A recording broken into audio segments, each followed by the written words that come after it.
나미야 잡화점의 기적. 원작 히가시노 게이고, 양윤옥 옹리. 현대문학 출판사.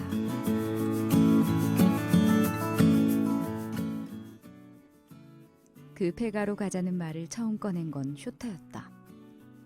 아주 괜찮은 헌집이 있다고 했다. 아주 괜찮은 헌집이라니 그게 말이 되냐? 몸집도 작은데다 얼굴에 아직도 어린 티가 남아있는 쇼타를 내려다보며 아스야는 말했다. 글쎄 아주 괜찮은 집이라니까? 우리가 숨기에 딱 좋단 말이야. 사전조사를 나갔을 때 우연히 발견한 곳이야.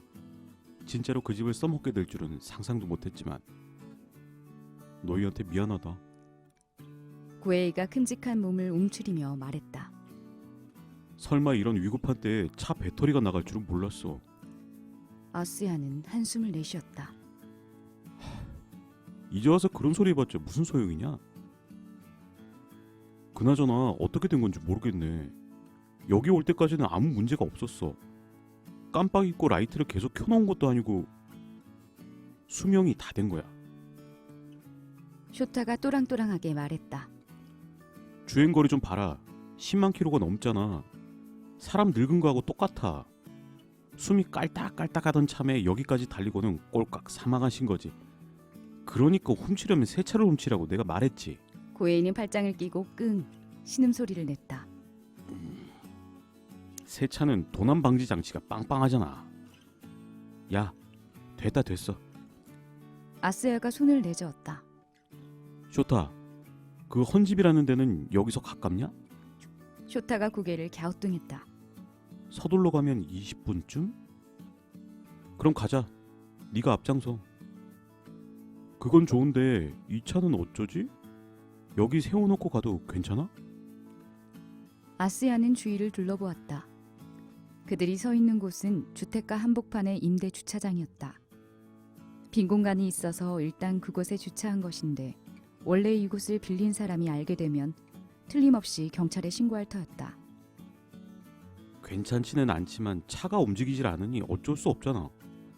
너희들 맨손으로는 아무데도 안 만졌지? 그렇다면 이 차 때문에 꼬리가 잡힐 일은 없어. 완전히 운을 하늘에 맡기는 거네. 그럼 무슨 다른 좋은 방법이 있어? 아니, 잠깐 확인해 본 거야. 오케이, 그럼 다들 따라와. 쇼타가 가볍게 걸음을 옮기는지라 아스야는 그 뒤를 따라갔다. 오른손에 든 가방이 묵직했다. 고에이가 옆에 와서 나란히 섰다. 아스야, 택시 타고 가면 안 될까? 조금 더 가면 큰 길이야. 거기라면 빈 택시가 있을 것 같은데. 아스야는 코웃음을 쳤다. 이 시간에 이런 곳에서 수상쩍은 남자 셋이 택시를 탔다가는 틀림없이 운전기사가 우리 얼굴을 기억할걸? 우리를 쏙 빼닮은 몽타주가 퍼지면 완전 인생 종치는 거야. 택시기사가 우리 얼굴을 그렇게 찬찬히 볼까? 찬찬히 보는 사람이면 어쩔 건데 찬찬히도 아니고 흘끗 쳐다보고도 얼굴을 기억해내는 재주가 있는 사람이면 어쩔 거냐고. 고에이는 그만 입을 꾹 다물고 걸어가다가 작은 소리로 사과했다. 미안해. 됐어. 아무 말 말고 가기나 해. 약간 높은 지대의 주택가를 세 사람은 걸어갔다. 시각은 오전 2시를 조금 넘어선 참이었다. 비슷비슷한 모양새의 집들이 늘어서 있었지만 불 켜진 창문은 거의 없었다. 하지만 방심할 수는 없었다. 자칫 큰 소리로 얘기하다가 누군가 듣기라도 하면 한밤중에 수상한 남자들이 지나갔다고 경찰에 말해버릴 우려가 있었다. 아스야로서는 경찰이 범인들은 범행 현장에서 차를 타고 도주했다고 생각해줬으면 하는 바람이 있었다. 물론 그러려면 저 훔친 자동차가 당장은 발견되지 않는다는 전제 조건이 필요하다. 처음에는 완만한 비탈길이었는데 잠시 걷다 보니 그 경사가 점점 심해지는 것 같았다. 그와 동시에 민가가 띄엄띄엄해졌다. 야, 어디까지 가야 해? 구에이가 헉헉거리며 물었다. 조금만 더 가면 된다고 쇼타는 짧게 대답했다. 실제로 잠깐 더 올라간 뒤에 쇼타는 걸음을 멈췄다. 옆에 집 한 채가 있었다. 그리 크지 않은 점포 겸 주택이었다. 살림채 쪽은 옛날식 목조 건물이었고 정면 폭이 3-4m쯤 되는 점포는 셔터 문이 닫혀 있었다. 셔터에는 우편함이 하나 붙어 있을 뿐 아무것도 적혀 있지 않았다. 옆은 창고 겸 주차장으로 쓰인 것으로 보이는 허름한 건물이었다. 아스야가 여기냐고 물었다. 글쎄? 쇼타는 집을 올려다보며 고개를 갸웃갸웃했다. 여기였던 것 같은데? 여기였던 것 같다니 뭔 소리야? 아니란 거야?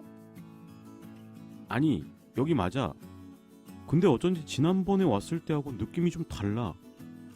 훨씬 더 새 집이었던 것 같은데. 그때는 낮에 왔겠지. 그래서 그런 거 아니야? 뭐 그럴 수도 있겠다. 아스야는 가방에서 손전등을 꺼내 셔터 주위를 비춰보았다. 위쪽 간판에 자파점이라는 글씨가 가까스로 읽혔다. 그 앞에는 가게 이름이 있는 모양인데 희미해서 알아볼 수 없었다.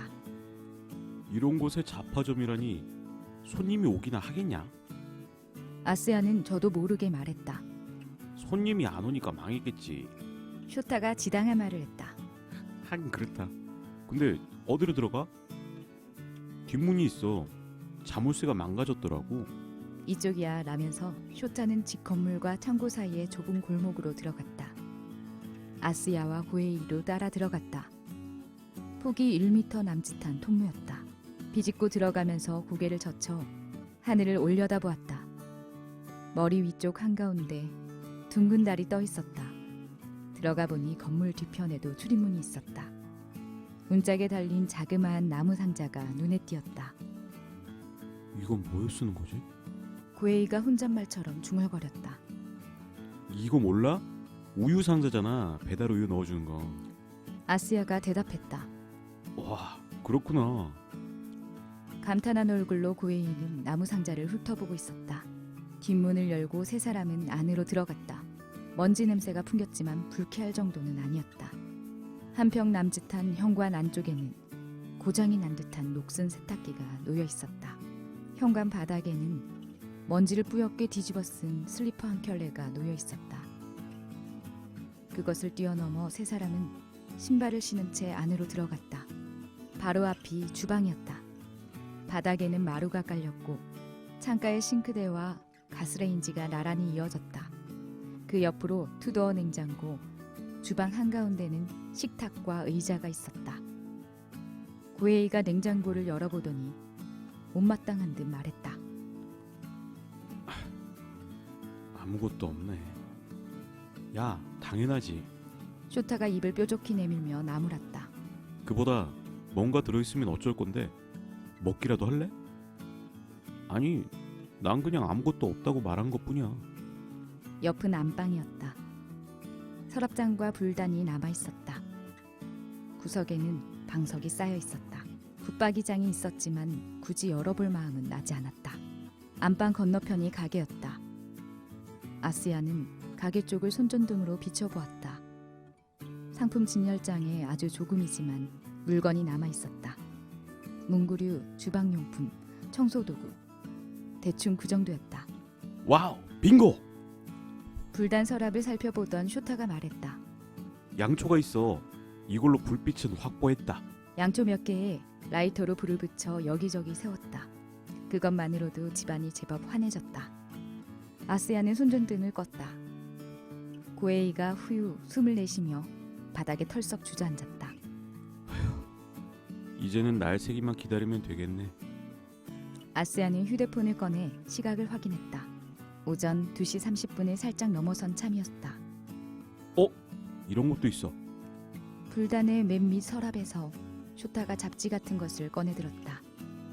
해묵은 주간지인 모양이다. 어디 좀 보자. 아스야가 손을 내밀었다. 먼지를 털어내고 다시 한번 표지를 살펴보았다. 탤런트인가 젊은 여자가 활짝 웃고 있는 사진이었다.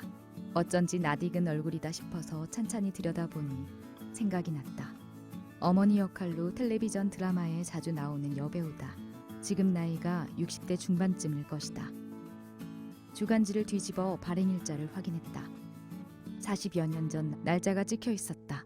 두 사람에게 말해주었더니 눈이 희둥그레졌다. 우와, 굉장하네. 40년 전에는 어떤 일들이 있었지? 쇼타가 동그랗게 입을 벌리며 말했다. 아스야는 주간지 책장을 넘겨보았다. 전체적인 짜임새는 요즘 주간지와 별반 다르지 않았다. 화장지와 세제를 사재기 하는 바람에 슈퍼마켓이 대혼란. 이 얘기 나도 들은 적 있어. 아, 나도 그거 알아. 고에이가 말했다. 오일 쇼크 때였어. 아스야는 목차를 대충 훑어보고 마지막으로 화보를 본 뒤에 주간지를 덮었다. 아이돌이나 누드 사진은 없었다. 이 집 언제까지 사람이 살았을까? 주간지를 다시 불단 서랍에 넣어놓고 아스야는 실내를 둘러보았다. 가게에 물건도 좀 남아있고 냉장고에 세탁기도 있어. 급하게 이사한 듯한 느낌인데? 한밤중에 몰래 내뺐을 거야. 틀림없어. 쇼타가 단언했다. 손님이 안 오니까 빚이 자꾸 쌓였다. 그래서 어느 날 밤 짐을 싸서 톡했다. 대충 그런 거지 뭐. 그런가? 아, 배고프다. 고에이가 처량한 소리를 냈다. 이 근처에는 편의점 없을까? 있어도 절대 못 가니까 그런 줄 알아. 아스야가 고에이를 흘겨보며 말했다. 아침까지 여기에 조용히 박혀 있어. 한숨 자고 나면 금방 날 샐 테니까. 고에이는 목을 움츠리며 제 무릎을 껴안았다. 난 배고프면 잠이 안 오는데. 게다가 먼지가 수북해서 눕지도 못하겠어. 쇼타가 말했다. 하다못해 뭔가 깔 거라도 있으면 좋겠는데. 잠깐 있어봐. 그렇게 말하고 아스야는 자리에서 일어났다. 손전등을 들고 가게로 내려갔다. 상품 진열대를 비추면서 가게 안을 한 바퀴 살펴보았다.